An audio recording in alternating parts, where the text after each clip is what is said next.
Summit গ্রুপের chairman Aziz খান ও তার পরিবারের 11 জন সদস্যের ব্যাংক হিসাব জব্দ করা হয়েছে। আর্থিক গোয়েন্দা সংস্থা Bangladesh financial intelligence unit BFIU দেশের ব্যাংক ও আর্থিক প্রতিষ্ঠানের কাছে রোববার এই সংক্রান্ত নির্দেশনা পাঠায়।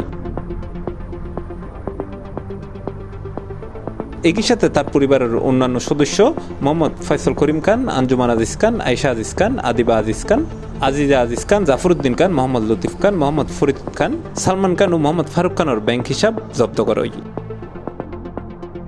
নির্দেশনায় BFIU জানাই ব্যাংকের শাখাত উল্লেখিত ব্যক্তি হল এবং তার ব্যক্তি মালিকানাধীন প্রতিষ্ঠানের নামে হন হিসাব পরিচালিত হইতালি এসব হিসাবের লেনদেন মানি লন্ডারিং প্রতিরোধ আইনে 30 দিন স্থগিত রাখিবে নির্দেশনা দেওয়া হয়।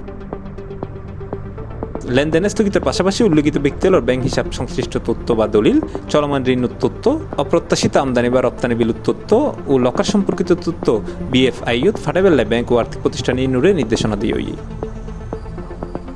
হইরাকে গত আগস্টের 5 তারিখ ছাত্র জনতার অভ্যুত্থানত আওয়ামী লীগ সরকারের পতন হয়। এরপর আওয়ামী লীগের বিভিন্ন নেতা ও আওয়ামী লীগ উত্তুন সুবিধাভোগী দেশের শীর্ষস্থানীয় ব্যবসায়ীর ব্যাংক হিসাব জব্দ করা হয়। আর সেই ধারাবাহিকতায় এবার আজিজ খান ও তার পরিবারের সদস্যর ব্যাংক হিসাব জব্দ করা হয়। C+ TV, Chittagong.